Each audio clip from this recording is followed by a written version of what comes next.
요한복음 3장을 통해 왜 구원은 물과 성령으로 나야 하는가요? 알아보겠습니다. 우리는 오늘 요한복음 3장을 읽으면서 니고데모라 하는 한 사람과 예수님 사이의 대화를 보게 됩니다. 그러나 이 장면은 한 사람의 질문이 아니라 인류 전체의 역사와 구원의 목적이 응축된 자리입니다. 그러므로 이 말씀을 바로 이해하려면 먼저 인간이 어떤 존재로 창조되었는가를 보아야 합니다. 성경은 말합니다. 하나님께서 사람을 에덴 동산에 두시고 단 한 가지 명령을 주셨습니다. 동산 각종 나무의 열매는 네가 임의로 먹되 선악을 알게 하는 나무의 열매는 먹지 말라.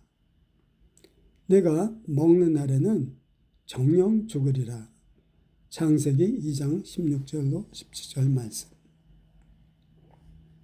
사람이 하나님의 말씀 안에 살았을 때에는 근심, 걱정, 염려가 없었고 질병과 두려움이 없었으며 사는 것 자체가 평안과 기쁨이었고 하나님의 영광 가운데 사는 존재였습니다. 그러나 인간이 하나님의 말씀이 아니라 뱀의 말을 선택한 순간 죄가 들어왔고 그 결과 에덴에서 쫓겨났습니다. 그때부터 삶은 두려움과 염려로 무너졌고 고통과 질병과 마침내 죽음에 이르게 되었습니다. 사도 바울은 로마서 1장에서 하나님을 잃은 인간이 어떤 존재로 변하는지를 보여줍니다. 생각은 하나님 없이도 괜찮다고 착각하고 마음은 점점 굳어 사랑할 능력을 잃고 관계는 이용과 배신으로 무너지고 결국 인간은 스스로를 파괴하는 삶을 살게 됩니다. 이것이 타락한 인간의 기본 상태입니다. 인간은 더 이상 하나님과 함께 살 수도 없고 하나님의 뜻을 알 수도 없으며 그 뜻을 행할 수도 없는 존재가 되었습니다. 그러나 하나님은 이 인간을 버리지 않으셨습니다. 에덴에서 하나님을 떠난 인간보다 하나님은 인간을 먼저 찾으셨습니다. 창세기 3장 15절에서 하나님은 여인의 후손을 통해 뱀의 머리를 상하게 할 구원의 길을 약속하셨습니다. 이 말씀이 성경이 말하는 첫 복음입니다. 하나님은 율법과 선지자를 통해 이 약속들을 반복하셨고 마침내 그의 아들 예수 그리스도를 이 땅에 보내셨습니다. 예수님은 이 땅에서 하나님 나라를 선포하셨고 죄로 병든 자들을 고치셨으며 포로된 자들을 자유하게 하셨고 심지어 죽은 자까지 살리셨습니다. 이 모든 사역은 하나님과 단절되어 잃어버린 에덴의 영광을 다시 회복될 수 있다는 증거였습니다. 그러나 이 회복의 증거 앞에서 모든 사람이 기뻐한 것은 아니었습니다.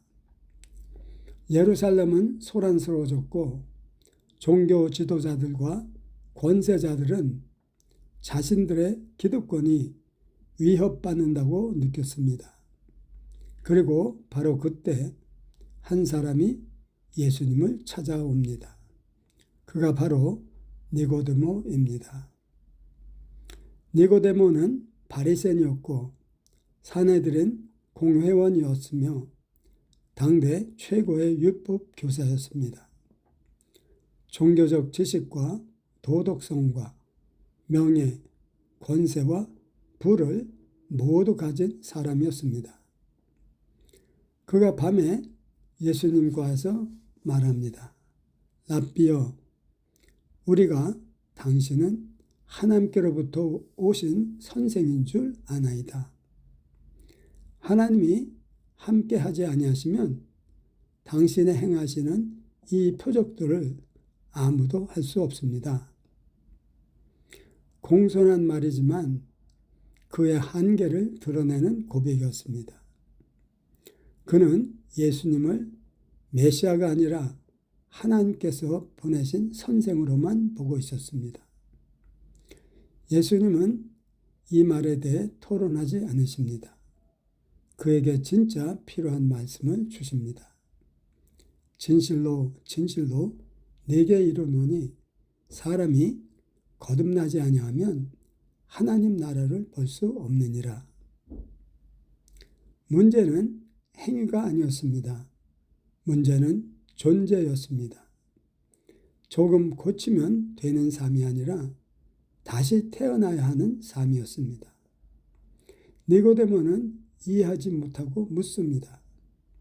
사람이 늙으면 어떻게 날 수 있습니까? 그러자 예수님은 결정적인 대답을 주십니다. 진실로 진실로 내게 이르노니 사람이 물과 성령으로 나지 아니하면 하나님 나라에 들어갈 수 없느니라. 예수님께서 말씀하신 첫째는 물입니다. 물은 회개입니다. 복음을 듣고 예수 그리스도를 믿고 나는 더 이상 내 뜻대로 살지 않겠습니다. 이제부터는 하나님의 말씀을 따라 살겠다는 공개적인 결단입니다. 이것이 물세례의 고백입니다. 그래서 물세례를 받은 사람은 반드시 따라와야 할 삶이 있습니다. 날마다 예수님의 말씀 앞에 서는 삶입니다. 예수님께서 말씀하셨습니다. 사람이 떡으로만 살 것이 아니요 하나님의 입으로부터 나오는 모든 말씀으로 살 것이라. 마태복음 4장 4절 말씀. 그러므로 물세례를 받은 사람은 더 이상 내 생각과 내 감정과 내 경험으로 살지 않겠다는 선언입니다. 날마다 말씀을 읽고 그 말씀을 묵상하고 그 가운데서 하나님이 오늘 내게 주시는 받고 그 말씀에 순종할 수 있도록 기도하며 하루를 시작하는 삶을 지속하는 것입니다. 이 삶이 없으면 회개는 감정으로 끝나고 신앙은 형식으로 남습니다. 그러나 분명히 말해야 합니다. 물세례가 곧 성령의 세례는 아닙니다. 사람은 물에는 들어갈 수 있습니다. 그러나 성령은 사람이 취할 수 없습니다. 성령은 원한다고 받는 분이 아니고 열심이나 감정으로 끌어내는 분도 아닙니다. 성령의 세례는 하나님의 말씀을 따라 회개하며 그 말씀대로 살고자 순종하는 자에게 하나님의 뜻하신 대로 주시는 선물입니다. 그래서 성경은 말합니다. 회개하라. 그리하면 성령의 선물을 받으리라. 사도행전 2장 38절 말씀. 하나님은 자기를 순종하는 자들에게 성령을 주십니다. 사도들을 보십시오. 그들은 고백은 있었지만 성령 세례 전에는 두려움 앞에 예수님을 3번이나 부인했습니다. 그러나 오순절에 성령이 임하자 사도들은 담대히 생명을 걸고 복음을 증거했습니다. 이 변화는 사도들만의 이야기가 아닙니다. 제가 물세례를 준비하던 때 하나님께 딱 한 가지 서원 기도를 드렸습니다. 그 기도는 제가 물세례를 받고 난 후부터는 하나님께서 저를 이 땅에서 부르시는 그날까지 날마다 먼저 내 주 하나님을 경배하고 제게 주시는 생명의 말씀을 읽고 묵상하게 하시며 주께서 주시는 말을 따라 하나님의 뜻을 온전히 이루고 하나님 나라에 들어가는 반열에 서게 하옵소서. 전능하신 하나님은 어떠한 환경 속에서도 38년이 넘는 오늘까지 날마다 하나님을 경배하고 주의 말씀으로 하루를 시작하게 하셨습니다. 이 과정을 지나는 세월 속에서 나의 죄들이 쉼이 죄됨을 보게 하시고 주님 앞에 통곡하며 회개하고 자백하게 하실 때에 하나님은 나의 죄를 사하여 주시고 성령으로 인치셔서 하나님의 뜻을 깨닫게 하시고 지금도 하나님의 뜻을 이루는 여정을 겪게 하십니다. 그래서 하나님께서 제게 분명히 깨닫게 하신 한 가지가 있습니다. 하나님께서 모든 인생에게 원하시는 그 첫째는 날마다 하나님을 경배하고 그의 말씀으로 사는 삶입니다. 그 다음의 길은 하나님께서 각 사람을 지으신 뜻대로 친히 인도하시며 온전히 구원을 이루게 하십니다. 여러분, 이제 우리가 확실하게 깨달은 것이 있습니다.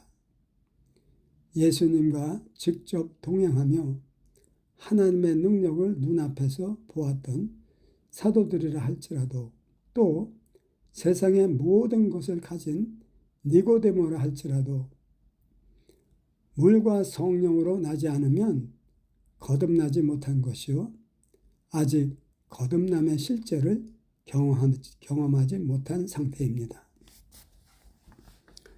그러므로 누구든지 하나님의 뜻을 온전히 이루려면 반드시 물과 성령으로 거듭나야 합니다. 이 때문에 예수님께서는 부활하시고 승천하시기 전에 사도들에게 분명히 분부하셨습니다. 너희는 예루살렘을 떠나지 말고 내게 들은 바 아버지께서 약속하신 것을 기다리라. 요한은 물로 세례를 베풀었으나 너희는 몇 날이 못되어 성령으로 세례를 받으리라. 사도행전 1장 4절로 5절 말씀. 이에 예수님을 따르는 제자들 중 120명이 주님의 말씀에 순종하여 마가의 다락방에 모였습니다.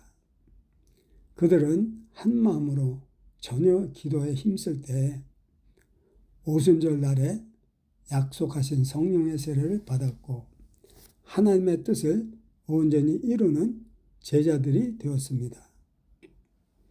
오늘 이 말씀 앞에서 우리도 한 가지를 결단합니다.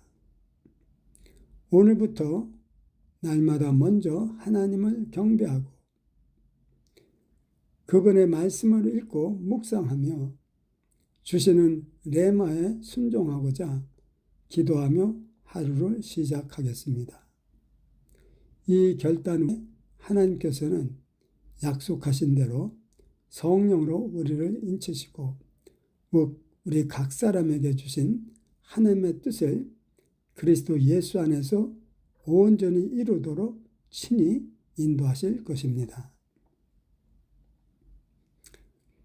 요한복음 3장은 단순히 교리를 말하는 장이 아닙니다.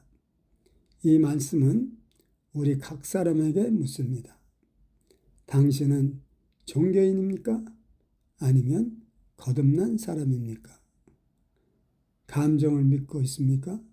아니면 생명을 얻었습니까?